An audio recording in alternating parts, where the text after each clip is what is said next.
Mankachar Kakoripara super লীগৰ চূড়ান্ত খেল ঠাকুৰনবাৰী আৰু কাকৰিপাৰা দলৰ মাজত অনুষ্ঠিত হয় চূড়ান্ত খেল। মানকাছাৰৰ কাকৰিপাৰা খেলপথাৰত আজি অনুষ্ঠিত হয় কাকৰিপাৰা ছুপাৰ লীগৰ চূড়ান্ত খেল। কাকৰিপাৰা অঞ্চলৰ যুৱ সমাজৰ উদ্যোগত ড্ৰাগছমুক্ত আৰু নৱপ্ৰজন্মক খেলৰ প্ৰতি আকৃষ্ট কৰিবলৈ 1 মাহৰ পূৰ্বে আৰম্ভ কৰিছে কাকৰিপাৰা প্ৰিমিয়াৰ লীগ ক্ৰিকেট খেল।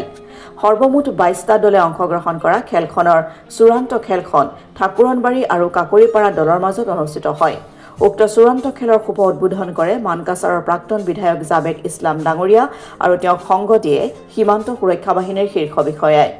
কাকৰিপাৰা ছুপাৰ লীগৰ চেম্পিয়নৰ খিতাপ লাভ কৰি এটা ট্ৰফিৰ লগতে নগদ 1,10,000 লাভ কৰে কাকৰিপাৰা ক্ৰিকেট দলে। আনহাতে ঠাকুৰনবাৰী ক্ৰিকেট দলটো ৰানাৰ্ছ আপ হিচাপে 50,000 টকা ট্ৰফি লাভ কৰে। চূড়ান্ত ক্ৰিকেট খেলখন প্ৰায় 10 সহস্ৰাধিক ক্ৰিকেট প্ৰেমী ৰাইজে খেলৰ আনন্দ উপভোগ কৰে। Wonderfully played. Fight with valor, fight with power and wit. You learn good goals for the players of Kakurun. Very happily Kakurun Lagari. Award for taking 50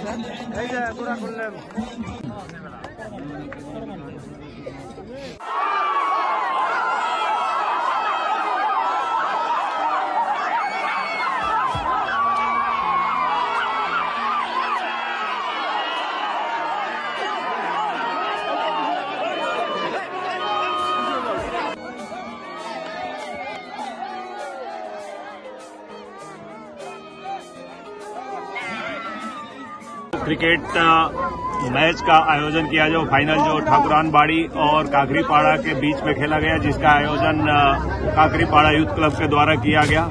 इसमें स्थानीय भूतपूर्व एमएलए श्री जावेद इस्लाम साहब और बाकी यहाँ प्रधान साहब और दूसरे गण्यमान्य अतिथिगण जो पधारे हुए डिस्ट्रिक्ट स्पोर्ट्स के सेक्रेटरी साहब भी हैं।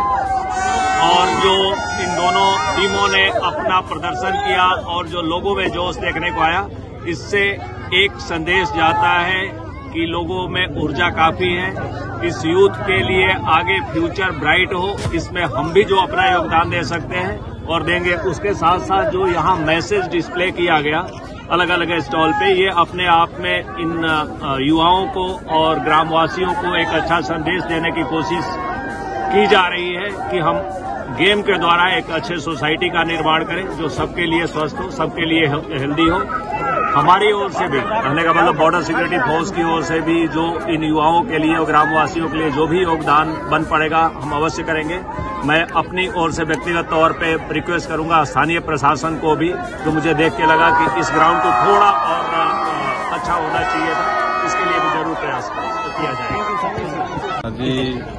Kakoripara super league section 1 final অনুষ্ঠিত হৈ গ'ল। ইয়াত এটা কথা মানিব লাগিব যে ক্ৰীড়ামোদী ৰাইজ অৰ্থাৎ ক্ৰিকেট প্ৰেমী ৰাইজ যথেষ্ট উৎসাহী, ইয়াত সমবেত বহুত বেছি আৰু অৰ্গেনাইজসকলে এটা মেছেজ দিয়াৰ চেষ্টা কৰিছে, যিটো সঁচাকৈ মানে শলাগ ল'বলগীয়া, যিটো against drugs anti social activities. তেওঁলোকে বেনাৰ বনাই বিভিন্ন জেগাত তেওঁলোকে প্ৰদৰ্শন কৰিছে, তাৰ কাৰণে মই ধন্যবাদ জ্ঞাপন কৰিছোঁ। আৰু এই খেলৰ মাধ্যমত মই ভাবোঁ যে যিটো এৱাৰনেছ সৃষ্টি হৈ আছে বিগত 4-5 বছৰৰ পৰা, যে এইটো আমাক নেক্সট জেনেৰেশ্যনৰ বাবে সঁচাকৈ এইটো শলাগ ল'বলগীয়া আৰু নিশ্চয় এইটো ভাল এটা দিশ, যিটো মানে মোবাইলৰ বেয়া ছাইড বা ছ'চিয়েল এণ্টি এক্টিভিটিজ ড্ৰাগছ এইবিলাকৰ যিবিলাক ভাবিত হোৱা দেখা গৈ আছে, ইয়াৰ পৰা আমাৰ বহুত ছেফ হ'ব এই ক্ৰিকেট টুৰ্ণামেণ্ট বা আমাৰ খেল ধেমালিবিলাকৰ জৰিয়তে।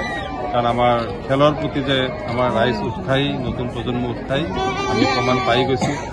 আজি পাব্লিকৰ ফালৰ পৰা এটা ৰিকুৱাৰমেণ্ট আহিছে, যিটো ইয়াৰ আগতো আহিছিল। মই মুখ্যমন্ত্ৰীক ৰিকুৱেষ্ট কৰিম, গাৰ্জেন মিনিষ্টাৰ কেশৱ মহন্তক ৰিকুৱেষ্ট কৰিম আৰু ডিচিৰ লগত আমি কথা পাতিছোঁ। ইমিডিয়েট মিনিমাম দুখনমান ষ্টেডিয়াম আমাৰ ইয়াত লাগিবই, কাৰণ ইয়াত খেলৰ যিটো খেলৰ স্পৃহা যিটো বাঢ়ি আছে, মানে সদায় নহ'লেও 4-5টা কৰি খেলা অনুষ্ঠিত হৈ থাকে আমাৰ ডিষ্ট্ৰিক্টত, আৰু এই খেলা দিনে দিনে ষ্টেণ্ডাৰ্ড হৈ আছে। ইয়াত কোচিং চেণ্টাৰৰ প্ৰয়োজন আছে।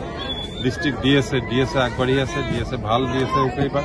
ডিষ্ট্ৰিক্ট স্পৰ্টছ এছ'চিয়েশ্যন এইবাৰ তেওঁলোকে কৈছে যে স্পৰ্টছৰ ক্ষেত্ৰত তেওঁলোকে অগ্ৰণী ভূমিকা ল'ব, তাৰ কাৰণে তেওঁলোকক আমি উৎসাহ জ্ঞাপন কৰিছোঁ, আমি সহযোগিতা আগবঢ়াম বুলি কৈছোঁ। সৰ্বশেষত আজি যি খেলখন অনুষ্ঠিত হ'ল ইয়াত কাকৰিপাৰাই বিজয়ী হৈছে আৰু ঠাকুৰবাৰী পৰাজিত হৈছে যদিও ঠাকুৰবাৰী ভাল প্ৰদৰ্শন কৰিছে বলিং ষ্টাইল অলপ উইক আছিল আৰু কাকৰিপাৰা বোথ ছাইড ষ্ট্ৰং আছিল গতিকে তেওঁলোকে জিকিছে কোনো কথা নাই ঠাকুৰবাৰী আগন্তুক দিনতো নিশ্চয় ভাল খেলিব সেইকাৰণে সকলোকে সফল দাবী আছে